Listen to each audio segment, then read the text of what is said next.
je sais, 2 mois sans donner signe de vie, et pan, 3 vidéos en moins de 2 semaines. Que voulez-vous? Cette chaîne est surprenante. Bonjour à tous, et merci malgré tout d'être là au rendez-vous.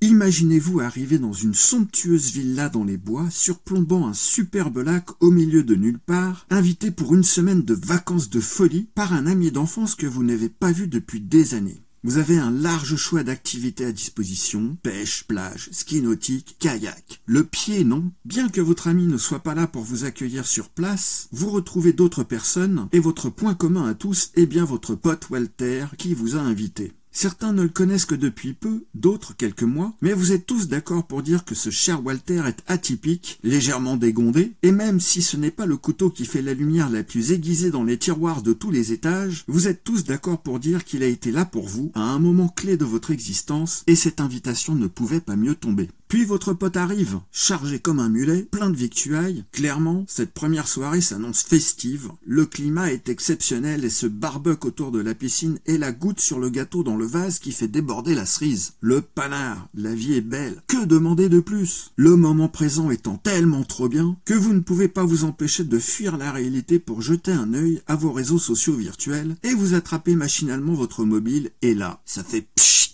Des messages parlent de feu dans le ciel, de gens qui brûlent, et ça vient de partout, sans que personne ne soit en mesure d'expliquer ce qui se passe. Une seule chose est sûre, c'est Armageddon sur Terre. Pas un seul lopin ne semble avoir été épargné. Alors vous vous précipitez pour allumer la télé pour en savoir plus, mais quelle que soit la chaîne, vous tombez irrémédiablement sur un seul et même message provenant des autorités, mentionnant une attaque perpétrée contre les États-Unis et qui vous invite à rester enfermé chez vous. L'angoisse vous prend, et vous réalisez que vous êtes incapable de vous souvenir comment vous êtes arrivé dans cette ville-là. Votre ami Walter vous explique alors que vous êtes les seuls survivants sur cette planète, que cette maison, sa forêt et son lac sont les seuls endroits préservés et que plus rien d'autre n'existe. Ce qui semblait avoir commencé comme un moment féerique bascule dans l'angoisse rapidement et votre petit groupe d'amis imposés va devoir se serrer les manches, se sortir les doigts des dents et je ne finirai pas cette métaphore. The Nice House on the Lake est un huis clos sous couvert d'une fin du monde établie. Les personnages sont enfermés dans une prison dorée qui cache bien des secrets.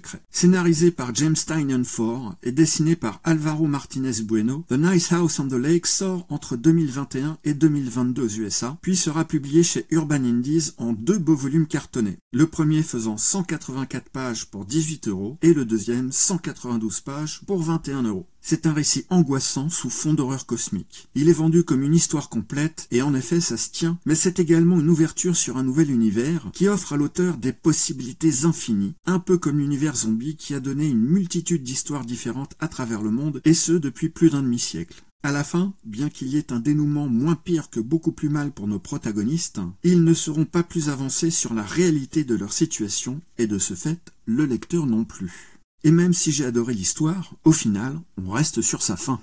Moi, je dis que c'est bien joué de la part des auteurs, et j'attends avec impatience la suite, qui, si j'ai bien compris, n'est pas directement liée au destin des personnages de la première histoire, et devrait, je l'espère, nous en apprendre un peu plus sur le pourquoi du comment. The Nice House by the Sea, dont la sortie est prévue en France en mars 2025. Les personnages présentés par James Tynion IV ne bénéficient pas tous de la même profondeur de développement, et la critique qui revient le plus souvent est que parfois le lecteur se perd et doit faire quelques allers-retours en arrière pour être sûr de qui l'on parle. Personnellement, je n'ai pas ressenti ce besoin. Le trait de crayon charbonneux d'Alvarez Martinez Bueno m'a beaucoup plu, même si là encore, certaines critiques lui reprochent d'être un peu trop succinct, ce qui accentue le problème des personnages cités plus tôt. Encore une fois, cela ne m'a nullement dérangé. J'aime beaucoup ce traitement qui semble mélanger un aspect manuel à des techniques franchement numériques. Les couleurs explosent, tantôt criardes, faisant presque mal aux yeux, tantôt monochromatiques, apportant une ambiance pesante et accentuant la lenteur du moment. Les changements sont aussi violents qu'ils sont perturbants. C'est un vrai travail de collaboration, une belle œuvre qui se dévore. Ma seule crainte est de ne jamais en voir la fin. Je ne suis pas fan des séries interminables et je finis tôt ou tard par décrocher.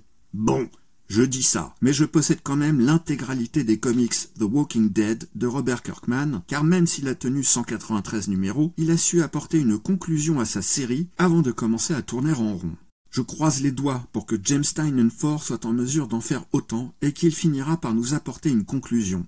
Le souci étant qu'avant cela, va falloir développer. Urban a eu la bonne idée d'agrémenter chaque chapitre avec les couvertures originales, parfaitement sublimes, de vrais tableaux de maître possédant toutes les mêmes caractéristiques, des portraits photographiques de nos protagonistes faits en mode flash dans la tronche, avec toujours en fond de paysage une note post-apocalyptique morbide. Moi j'aime bien. J'aurais apprécié une préface, voire une note de l'auteur en fin de cycle, histoire de donner à l'ouvrage un peu plus de relief. Mais bon, peut-être y en a-t-il une dans l'édition intégrale en noir et blanc, qui n'est malheureusement plus disponible. Bien que celle-ci était en un seul volume, ce que je préfère, elle ne m'a pas spécialement donné envie, les couleurs originales m'ayant particulièrement fasciné. Encore une bonne acquisition pour ma part, et encore un titre que je vais relire avant la parution de la suite, dans un avenir du futur proche. C'est tout ce que j'avais à vous dire sur The Nice House on the Lake. Si mon contenu vous a plu, merci de me laisser un petit pouce. C'est toujours appréciable, ça ne vous coûte vraiment pas beaucoup d'efforts et ça aide ma chaîne à progresser dans les stats de YouTube. Si vous aimez ma chaîne, pensez à vous abonner. Et si vous avez quelque chose à redire sur The Nice House on the Lake, je serai ravi de vous lire dans les commentaires et de vous répondre. En attendant la prochaine fois, prenez le temps de lire et de lire en prenant votre temps.